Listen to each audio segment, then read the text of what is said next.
વાત મારે કરવાની છે એકબીજાને ગમતા રહેવાની, અને મારે અહીંથી જ શરૂ કરવું છે. કોઈ એક વ્યક્તિ તમને શું કામ ગમે અથવા ન ગમે? આપણને ઘણી વાર એવું નથી થતું કે કોઈ માણસ આપણને જોઈને જ એમ થાય કે આ આપણાથી દૂર રહેતો સારું,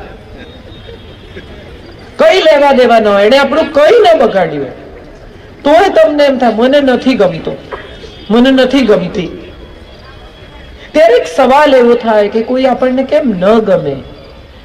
કશુંય બગાડ્યા વગર, એને પૂરેપૂરા ઓળખ્યા વગર પણ આપણા મનમાં એક નાનકડો અણગમો જન્મે વ્યક્તિ વિશે. ત્યારે એનો એક સૌથી સાદો અને સરળ સિદ્ધાંત એ છે કે બે પરસ્પર વિરોધી ધ્રુવો એકબીજાથી અપાકર્ષણ કરે. તમે મેગ્નેટને બે જો ઊંધા મૂકો તો બંને એકબીજાને ધક્કો મારે. માનસિકતા એવી હોય વ્યક્તિની કે એના બોડી લેંગ્વેજમાં, એના ઓરામાં, એના અસ્તિત્વમાં, એની વાતમાં, એના શબ્દોમાં, એની વાણીમાં, એના વર્તનમાં, એના વ્યવહારમાં તમને એમ લાગે કે આની જોડે મજા નહીં પડે. અને કોઈ વ્યક્તિ એવી હોય કે જેને આપણે મળીએ ને તરત જ ઇન્સ્ટન્ટ કનેક્ટ થાય. તમને 5 જ મિનિટમાં એમ લાગે કે આની જોડે મજા જ પડશે. આપણે ન પણ ઓળખતા હોઈએ તો વધુ ઓળખવાનું મન કરે. આપણે એની સાથે કોઈ સંબંધ ન હોય તો એની સાથે વાત કરવાની ઈચ્છા થાય, કારણ કે એના અને આપણા બે સમાન ધ્રુવો એકબીજાને આકર્ષે. આપણે બધા એનર્જીથી સંચાલિત છીએ. આપણા બધાના શરીરમાં ઉર્જા છે, એનર્જી છે, અને એનર્જીની એક ઓરા છે આપણા શરીરની આસપાસ. એ એનર્જીનો એક આકાર છે, દેખાતો નથી, બધાને નથી દેખાતો, જ્ઞાનીને દેખાતો પણ હશે કદાચ. એ એનર્જી એકબીજાને આકર્ષે અને એનર્જી એકબીજાને ધકેલે. હવે આ એનર્જી જનરેટ ક્યાંથી થાય છે ત્યાં આવીએ. તમે જે વિચારો છો, તમે જે ખાઓ છો, તમે જે જીવો છો, તમે જે બોલો છો, એ બધું જ તમારી ભીતર એક ઉર્જા સ્વરૂપે સંગ્રહાય છે. કેટલી બધી સ્ત્રીઓ મને એવી મળે કે જે લોકોના કબાટોમાં વર્ષોથી બ્લાઉઝ મૂકી રાખ્યા હોય. કેમ? તો કે હું પાતળી થઈશ ત્યારે પહેરીશ. આપે નહીં કોઈને. લગ્ન ટાઈમની સાડીઓ બધી સાચી બેસી ગઈ હોય સિલ્કમાંથી, પણ કે મારા લગ્નની સાડી છે. દિવાળી આવે ને બધા માળિયા પરથી બધું ઉતારે, એવું નક્કી કરે કે આ વખતે નક્કામું કાઢી જ નાખવું છે. કાઢે નહીં કાંઈ, પાછું મૂકે ત્યારે બધું કામનું જ લાગે. આ તો જોઈએ. મારે સૌને કહેવું છે કે નકામા વિચારો, નકામી વસ્તુઓ અને નકામું વર્તન આ જો તમારી ભીતર હશે ને તો તમારી ઉર્જા નેગેટિવ થઈ જશે. ખોટું વિચારવાનું છોડી દો. હું એવા કેટલાય લોકોને ઓળખું છું, ને મને પણ ક્યારેક એવું થાય છે, તમને પણ થતું હશે કે આપણે ફ્રીજ પાસે પહોંચીએ અને વિચાર કરીએ કે હું કેમ આવેલી, કઈ તો મને જોઈતું હતું, મારે તમને શું આપવાનું હતું, મારે કોને ફોન કરવાનો હતો. 5 મિનિટ પહેલા, 3 મિનિટ પહેલા, 2 મિનિટ પહેલા થયેલી વાત કે વિચાર તમને યાદ નથી, પણ એમને જ પૂછો કે 10 વર્ષ પહેલા તમે અમદાવાદ લગ્નમાં ગયેલા ત્યારે તમારા જેઠાણીએ શું કરેલું. અક્ષરશઃ તમને આમ પરિસ્થિતિનું વર્ણન પિક્ચર જોતા હોય એવી રીતે બતાવે. કારણ કે નેગેટિવ સંદર્ભો આપણને બધાને ગમે છે. આપણે બધા ખોટા વિચારોને એટલા બધા સંઘરી રાખીએ છીએ કે પછી સારા વિચારોની જગ્યા રહેતી નથી. કારણ કે તમારા મગજનું જીબી તો નક્કી જ, તમને અમુક જીબી સાથેનું મગજ મળ્યું છે કે આમાં આટલું રહેશે, આટલી ફાઇલો. હવે નકામી ફાઇલો એટલી બધી ભેગી કરી છે કે પેલી કામની, સારા વિચારોની. નલિનભાઈની ગીતા સાંભળીને ઘરે આવે, પૂછો કે શું સાંભળ્યું, આખું આ લેક્ચર ફરી રિપીટ કરો. કઈ તો કહેતા હતા, બહુ સરસ બોલે છે, પણ શું બોલે છે તો તમે રિપીટ નથી કરી શકતા. કારણ કે એ સંઘરવા માટેની જે જગ્યા જોઈએ એ જગ્યા તો ઓલરેડી નેગેટિવ વિચારોએ રોકી લીધી છે. મને આ નથી ગમતું, મને પેલું નથી ગમતું, હું દુઃખી છું. હું હંમેશા કહું છું કે મોટા ભાગની સ્ત્રીઓને દુઃખી હોવાનું સુખ હોય છે. બે ભેગી થાય ને, બહુ ઇન્ટરેસ્ટિંગ છે આ કન્વર્સેશન કે બોલો અમારા ઘરમાં તો અરે કે એ તો કઈ નહીં, હું તમને કહું. એટલે તમારું તો કઈ નહીં, મારું દુઃખ સાંભળો તમે. મારું એનાથી મોટું દુઃખ છે. પણ જો સુખની વાત કરવાની આવે તો સૌને શોધવું પડે છે. અને ત્યારે મને એમ થાય કે શોધવું પડે ને એને સુખ ન કહેવાય. ભીતર અસ્તિત્વ સાથે ધબકતું હોય, મહેકતું હોય એને સુખ કહેવાય. તમારે વિચારવું પડે કે મારા જીવનમાં શું સારું. તમે એમ કહો કે બે સારી અદ્ભુત વાત તમારા પતિ વિશે, તમારા દીકરા વિશે, તમારા જીવન વિશે કહો કે બે એવી વાત કે જે બીજા કોઈને નથી ઈશ્વરે આપીને તમને જ આપી છે, કે વિચારીને કહું એવું તો કઈ છે જ નહીં. હું તો નોર્મલ જ છું. આ તો બધા નોર્મલ જ છે. આપણે કોઈ એબનોર્મલ વ્યક્તિની વાત જ નથી કરતા. પણ તમારી પાસે કશું એવું અલગ છે. તમે સૌથી જુદા છો. અને આ વાતનો નમૂનો શું છે, આ વાતનો પુરાવો શું છે? આ વાતનો પુરાવો એ છે કે ઈશ્વર રોજ આટલા માણસોને જન્મ આપે છે. કોઈની ફિંગરપ્રિન્ટ એકબીજા સાથે મળતી નથી. સૌની ફિંગરપ્રિન્ટ જુદી છે. એનો અર્થ જ એમ છે કે સૌની અલગ ફિંગરપ્રિન્ટ. અને તમે જુઓ, ફિંગરપ્રિન્ટ એવી છે કે જે છાપ તમે છોડો એ ક્યારેય ભૂસાતી નથી. આ તમારી છાપ છે. અને આ છાપને તમે કેવી રીતે સામેની વ્યક્તિ પર છોડો છો એ હું માનું છું તમારું ગમવું અથવા ન ગમવું છે. કોઈ તમારી બાજુમાં 10 મિનિટ બેસે અને ઊભા થાય ત્યારે તમને એમ થાય કે હાશ, અને કોઈ તમારી બાજુમાં 10 મિનિટ બેસે ને ઊભા થાય તો તમને એમ થાય કે બહોત કરીબ થા કોઈ, બસ ઉઠકર ચલા ગયા. હજી તો વાત શરૂ થઈ હતી એ વ્યક્તિ સાથે અને જતા રહ્યા. અરે યાર, થોડું વધારે બેઠા હોત, એમની પાસેથી થોડું વધારે મળી શક્યું હોત, થોડી વધારે મજા પડી હોત. પણ એવું થતું નથી. કારણ કે આપણે બધા જ આપણી છાપ સામેની વ્યક્તિ પર પાડવા માટે એટલા ઉતાવળા હોઈએ છીએ. છાપ આપોઆપ પડતી હોય છે, પાડવાની જરૂર નથી. હું તમને બહુ મજાની વાત કહું. ફ્લાઇટમાં ટ્રાવેલ કરતા હો, ટ્રેનમાં ટ્રાવેલ કરતા હો, તો બાજુવાળા સાથે કેટલા શિવલરસ, કેટલા નમ્ર, કેટલા વિવેકી હો છો. ના ના, કઈ વાંધો નહીં, હા, it's okay, it's all right. ના ના, બેસો ને તમે, કઈ નહીં. પેલો હાથ રાખે, ના ના, કઈ વાંધો નહીં, રાખો ને. અને ઘરમાં સવારે 9, 9:30 વાગે જો રસોડામાં હસબન્ડ આવીને એમ કે એક કપ ચા કરી અત્યારે હોય, જેની સાથે જીવનભર રહેવાનું છે એની સાથે આપણે સૌથી તોછડા છીએ. અને જેની સાથે થોડા કલાક પણ નથી ગાળવાના એના ઉપર આપણી છાપ પાડવા આપણે કેટલી ઉતાવળા છીએ. અને આ તમે જુઓ, આમાં જરાય ક્યાંય પણ તમને જો એવું લાગે કે હું ખોટી છું તો કહો મને. અજાણી વ્યક્તિ સાથે આપણે કેટલા બધા સારા બનવાનો પ્રયત્ન કરીએ છીએ. અને આપણી પોતાની વ્યક્તિની સાથે કે તો મને ઓળખે જ છે, હવે હું તો આવી જ છું, એવું હોય. પતિ પણ એવા કે ભાઈ હવે એને શું કહેવાનું આઈ લવ યુ, એને ખબર જ છે. ખબર છે છતાંય સાંભળવું ગમતું હોય તો. બધું જ સમજતા હોઈએ તેમ છતાં કોઈ દિવસ એમ કહી દે કે થેન્ક યુ યાર, તું ઘરની અન્નપૂર્ણા છે, રોજ સૌને ગરમ જમાડે છે. તરત રડવું આવી જાય, સુખના આંસુ આવી જાય કે ચલો કોઈકે મારી નોંધ લીધી, કોઈકને ગમ્યું. રોજ સારું જ ખાવાનું બનતું હોય, આપણે કોઈ દિવસ કહેતા નથી કે વાહ આજે બહુ સરસ. મીઠું વધારે પડે એ દિવસે કહીએ કેમ મીઠાના ભાવ ઉતરી ગયા છે, હાથ છૂટો થઈ ગયો છે મીઠામાં. સારું કહેવાનું તો આપણને સૂઝતું જ નથી. જો ભૂલ હોય તો આપણે તરત કહી દઈએ છીએ. આ સાસુ પણ છે, આ પતિ પણ છે, આ માં પણ છે, બધા જ આવું કરે છે. આમાં કોઈ એક વ્યક્તિની વાત નથી કે કોઈ એક જેન્ડરની પણ વાત નથી.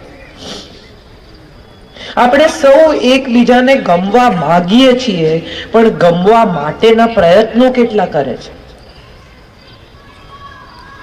સાદી વાતો જીવનની આપણે આપણા જીવનમાં ઉતારતા નથી. અને ક્યાંય પણ આવા મોરારી બાપુનું લેક્ચર હોય કે ભાઈશ્રીનું હોય કે નલિનભાઈનું હોય, આપણે સાંભળવા હોશે હોશે જઈએ, પણ એમાંથી કઈ ઘરે લાવવાનું તો કે ભાઈ બહુ અઘરું, એવું બધું એ તો કે થાય નહીં. એમને તો બોલવાનું છે, આપણે તો કરવાનું છે. કેટલા બધા લોકો મને કહે છે તમારી વાતો મને ગમે બહુ પણ થતી નથી. તમે કરો છો? મને આજે જ પૂછતા હતા શ્રેયસભાઈ કે તમારા લેક્ચર સાંભળવા તમારો વર ને છોકરો કોઈ દિવસ આવે છે? ત્યારે મેં કહ્યું એમને હું હોમ સર્વિસ આપું છું, હોમ ડિલિવરી, સ્વિગીજીની. મંગાવે એટલે તરત હાજર, બિલ પણ નહીં લેવાનું. કહેવાની વાત એ છે કે આ વાત પર તમે હસ્યા ને, હસી શકાય ને. કેટલી બધી વાતો જીવનમાં એવી છે કે જે હસીને પસાર કરી શકાય, પણ આપણે એના વિશે એટલો બધો ઉદ્વેગ, એટલો બધો કકળાટ, એટલું બધું મન દુઃખ કરીએ છીએ કે ગમવાની ક્ષણ વીતી જાય છે. કેટલા બધા લોકોને હું એવા ઓળખું છું કે જેમણે પત્નીને વચન આપ્યું હોય કે હું તને રોમ લઈ જઈશ, આપણે યુરોપમાં રોમની ગલીઓમાં હાથમાં હાથ લઈને ફરીશું, પછી કે આવતે વર્ષે, પછી કે આવતે વર્ષે, પછી કે આવતે વર્ષે, પછી કે આવતે વર્ષે. એક દિવસ એવો આવે કે જ્યારે રોમની ગલીઓમાં જાય પણ પત્ની બિચારી એમ કે તમે થતા આવો, હવે મારા પગ દુખે છે. આનંદની ક્ષણોને આપણે ટાળી જઈએ છીએ અને દુઃખની ક્ષણોને આપણે આલિંગન આપીએ, સામેથી પ્રોબ્લેમ ઉભો કરવાનો. પેલું શું કહેતા હતા તમે? અરે છોડો, તમે નથી સાંભળ્યું એનો આનંદ કરો. ના ના ના, શું બોલ્યા કહો. શેનું મન? તમે નથી સાંભળ્યું ને, તમે સુખી છો. ના ના, તમે કઈ બોલ્યા, મેં સાંભળ્યું. જે માણસે જેણે જે કહ્યું એમણે કહ્યું વિવેચકોની ચિંતા નથી કરતી, મારા હૃદયની વાત કહું છું. હા, કારણ કે હું દ્રઢપણે એવું માનું છું કે જો હૃદયથી બોલવામાં આવે, હૃદયથી કહેવામાં આવે તો જ હૃદય સુધી પહોંચે. હું જો સાચા દિલથી નહીં કહું મારી વાત તો તમારા સુધી નહીં જ પહોંચે. હમણાં જ થોડા દિવસ પહેલા જ જામનગરમાં કાર્યક્રમ હતો, પૂનમબેન માડમ હતા મારી સાથે. મેં બોલી લીધું, એ પછી એમણે પાછું કીધું કે તમે બોલો પ્લીઝ, મને સાંભળવું છે.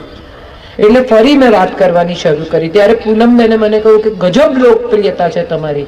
મેં કીધું સ્ટેજ પરથી, માઇકમાંથી કીધું. મેં કીધું પૂનમબેન આ લોકપ્રિયતા ત્યાં સુધી જ છે જ્યાં સુધી મારો સિગરેટ પીતો ફોટો ના છપાય. તરત કે આવી તો નહોતી ધારી જજમેન્ટ. તમે નક્કી કરી લીધું કે આમ કરાય અને આમ ન કરાય. આવા કોઈ નિયમો સમાજમાં ક્યાંય નથી. એક વ્યક્તિએ કઈ રીતે જીવવું એના નિયમો એને પોતે જ બનાવવાના છે. ફક્ત એટલું નક્કી કરવાનું છે કે એમાં કોઈની લાગણી, સ્નેહ, પ્રેમ, પ્રતિષ્ઠા જોખમાય નહીં. તમારી સાથે જોડાયેલા તમામ લોકો, મારી પહેલા જે બેન બોલ્યા એમણે જામનગરમાં એવું કહ્યું કે મને કોઈના વેલિડેશનની જરૂર નથી, મને કોઈનું અપ્રુવલ નથી જોઈતું. એ બોલ્યા પછી હું ઊભી થઈ, મેં કીધું મને તો બધાયનું વેલિડેશન જોઈએ છે, મને સૌનું અપ્રુવલ જોઈએ છે. તમે વિચાર કરો, તમે બધા અહીંયા હો જ નહીં, આ બધી ખુરશીઓ ખાલી હોય ને તોય હું એમાં ભાભીને એમ કોક ના હું બોલીશ તો ખરી જ, ડોક્ટર બોલાવવા પડે કે બેનનું ભલે છે, તમે છો તો મારું અસ્તિત્વ છે. હું જે કહી રહી છું એ તમારા સુધી પહોંચે છે. તમારી આંખોમાં ક્યારેક નમી આવે છે, ક્યારેક ચહેરા પર સ્મિત આવે છે, તો મારી વાત પહોંચી રહી છે એનો આનંદ છે. તો એ આપણી વચ્ચેનો પરસ્પરનો સંબંધ છે અને પરસ્પરનો સંબંધ છે ત્યાં સુધી જ આ દુનિયામાં અસ્તિત્વનો ઉત્સવ ઉજવી શકાય છે. હું કોણ છું? કોઈ એમ કહે કે કાજલ આવી હતી તો કોઈ પૂછે કોણ કાજલ? એટલે પહેલું રિએક્શન એવું હોય કે વક્તા છે, લેખક છે, કોઈની પત્ની છે, કોઈની બહેન છે, કોઈની માં છે, કોઈની દીકરી છે. મારી ઓળખ છે. કેમ? કારણ કે મારી આસપાસ સંબંધો છે. એ સંબંધોનો બગીચો જ આપણી ઓળખ છે. પણ આપણે તો બધા એકદમ હોશિયાર છીએ, મારે કોઈની જરૂર નથી. ના, મારે બધાની જરૂર છે. કારણ કે મારે ટકી રહેવા માટે, મારા અસ્તિત્વની પુષ્ટિ માટે, મારા સ્નેહ માટે, મારી લાગણી માટે, મારા ઋણાનુબંધ માટે મને તમે બધા જોઈએ છે. અને જ્યારે બધા જોઈએ છે ત્યારે સૌને અનુકૂળ થવું જ પડશે. એમાં કોઈ પ્રશ્ન જ બાકી રહેતો નથી. આપણો પ્રોબ્લેમ એ છે કે હું કોઈને અનુકૂળ નહીં થાઉં, બધા મને થાવ. અને બધા મને થાવ એની સાથે જ કે કોઈ મને આદર નથી આપતું, પણ તમે કોને કોને આપ્યો એનું એક લિસ્ટ બનાવો. કોઈ મને સન્માન નથી આપતું, તમે કોને કોને આપ્યું એનું એક લિસ્ટ બનાવો. Nobody loves me. Whom do you love? Have you ever expressed? Have you ever told anybody that I love you, I can do anything for you? We don't. દિલ ખોલીને આપણે કોઈને એવું કીધું કે તું અહીં સુધી આવી અને આપણે મળ્યા, એ મને બહુ ગમ્યું. મેં આજે સંગીતાને કહ્યું, મેં I was not expecting you, તું મારી સ્કૂલની બેનપણી છે, તું અહીંયા આવી આટલા એક દિવસ માટે, મને બહુ સારું લાગ્યું. આપણને સારું લાગે આપણે નથી કહેતા, આપણે ચોક્કસ કહીએ કે હું ગઈ પણ એમાં ભાભીએ મારી સામે જોયું નહીં, મને બહુ ખરાબ લાગ્યું. એ તરત તમારે કહેવું છે, પણ તમને સારું શું લાગ્યું એ તમે એક્સપ્રેસ નથી કરતા, અને માટે તમે કોઈને ગમી શકો એવી સ્થિતિમાં મુકાતા જ નથી. મારે સૌને એ કહેવું છે કે તમારી સારી લાગણી, તમારો સ્નેહ, તમારો પ્રેમ, તમારો આદર, તમારું સન્માન અભિવ્યક્ત કરો ખુલીને. એ ગમવું છે. બધા એવું કે છે કે સ્ત્રીઓ આમ મહેનત કરે ને સ્ત્રીઓ તેમ મહેનત કરે ને પરિવારને જમાડે ને બેલેન્સ કરે ને વર્ક લાઈફ બેલેન્સ કરે ને આમ કરે ને કેટલું બધું. આ છેલ્લા 5 દિવસથી હું રોજ આ જ સાંભળું છું. દરેક કાર્યક્રમમાં સેમ કહેવામાં આવે કે સ્ત્રી આમ છે ને સ્ત્રી મહાન છે ને સ્ત્રી જનની છે ને સ્ત્રી આમ છે. મારે ખરેખર દિલથી પૂછવું છે, નલિનભાઈએ જે કહ્યું એ બહુ સાચું છે, કે મારે ખરેખર દિલથી પૂછવું છે કે પુરુષ વિના સ્ત્રીના અસ્તિત્વને તમે પૂર્ણ કલ્પી શકો છો? તમે ખૂબ સરસ તૈયાર થયા હો, અરીસામાં તમે જોઈ લીધું હોય કે આજે હું ફટકો દેખાઉં છું, અને બહાર નીકળો અને વર તમારી સામે ના જુએ તો કેવો ગુસ્સો આવે. સીધી અપેક્ષા હોય કે તમારી સામે જુએ ને કે અરે જોરદાર લાગે. કે તમને ક્યાં કોઈની જરૂર છે? તમે તો અરીસામાં જોઈ લીધું છે. મજાની વાત એ છે કે આપણને સૌને એકમેક પાસેથી અપેક્ષા છે, અને એ વાત આપણે સ્વીકારતા નથી. સૌથી પહેલા તો ચાલો સ્વીકારીએ કે આપણને અપેક્ષા છે. અપેક્ષા જ નહીં રાખવાની, આવું બધું કોણ શીખવાડે? અને બધા એવું, મેં હવે બસ બધા પાસેથી અપેક્ષા છોડી દીધી છે. શેને માટે છોડી દીધી છે? તમે ઘરમાં રહો છો, 2 ટાઈમ ડાઇનિંગ ટેબલ પર ભેગા જમો છો. Let's live happily, let's smile at each other, let's hug each other, let's say that I love you, I can't live without you. કેટલી ટૂંકી જિંદગીમાં કેટલા વાંધા વચકા, અને એટલી ટૂંકી જિંદગીમાં આનંદની ક્ષણો કેટલી. કોઈ એ આજ સુધી આમ ફોટો પડાયો ના, બધા ફોટા હસતા છે. કેમ? કારણ શું? પ્લીઝ ટેલ મી. કારણ કે તમે સારી ક્ષણોને ભીતે લટકાવવા માંગો છો. સ્મૃતિ તો મધુર જ હોવી જોઈએ એવું આપણે ક્યાંક માનીએ છીએ. લગ્નના ફોટામાં એકબીજા સામે જોતા ન હોય, આમ છટક મગજ એવા ફોટા પાડે. ગમે એટલો ગુસ્સો હોય એનિવર્સરીના દિવસે, ઉપર ભલે લડ્યા હોય પણ નીચે કેક કાપવા આવે ત્યારે બધા હસીને ફોટા પડાવે. હા કે ના? Sorry, correct. તો એનો અર્થ એ થયો કે ફોટા તો આપણને હસતા જ જોઈએ છે, કારણ કે એ તો સ્મૃતિ છે, રહી જવાની છે, આ ફ્રીઝ થવાની છે, આ કાયમ રહેવાની છે. તો પછી મનની સ્મૃતિ ફ્રીઝ જે કરો છો એમાં કેમ આનંદ નથી? એમાં કેમ સુખ નથી? એમાં કેમ મજા નથી? એમાં કેમ કડવાશ? ગમવું તો બહુ સરળ બાબત છે. મને એવું લાગે છે કે ન ગમવા માટે બહુ મહેનત કરવી પડે. ગમવા માટે તો કંઈ કરવાનું જ નથી. તમે જેવા છો એવા સરળ, નમ્ર, સાલસ, વિવેકી, પ્રેમાળ વ્યક્ત થાઓ, એટલું જ કરવાનું છે. કેટલા બધા મારા મિત્રો, મેલ ફ્રેન્ડ્સ બધા એવું કે બૈરાને એવું ના કહેવાય, આઈ લવ યુ માથે ચડી જાય. ત્યારે હું હંમેશા એને કહું કે એકવાર કહી જો, માથે નહીં ચડે, ચરણમાં નમશે. એટલું જ સાંભળવું છે એને. તો સ્ત્રીને તમે એક ગજરો લાવીને આપો, એમાં એને જેટલી મજા આવે છે સરપ્રાઈઝમાં, એટલી એને નિશ્ચિત વાઉચર આપી દો, જાઓ કે ત્રિભુવન ઝવેરીમાંથી જઈને લઈ આવજો સોલિટેર. ના, મારો એક મિત્ર છે, દર વર્ષે એની પત્નીને વાઉચર આપે કે તને જે જોઈએ લઈ આવજો. તો 2-4 વર્ષ તું જઈને લઈ આવી, પછી 1 વર્ષ એને કહ્યું કે ચલ તું ચલ, મને વાઉચર નથી જોઈતું, મને તારું જો આમ બધું. એટલે 2 જણા ગયા ઝવેરીની દુકાને. આ ભાઈને ગમે, બેનને ન ગમે, ને બેનને ગમે, ભાઈને ન ગમે. 1.5 કલાક મગજમારી કરી બંને જણા કઈ ખરીદ્યા વગર બહાર નીકળી ગયા. ત્યારે મને એવો સવાલ, એને જયારે સ્ટોરી અમને કહી એની એનિવર્સરી પર, ત્યારે મને એક એવો સવાલ થયો કે કદાચ એને એમ કહ્યું કે તમે જે ખરીદો એ, મને તો તમને હું સાથે એટલા માટે જ લાવી છું કે હું તમારી પસંદનું ખરીદવા માંગુ છું. તો કદાચ એ સ્મૃતિ કેટલી સુંદર, કેટલી મહેકતી, કેટલી અદ્ભુત હોત.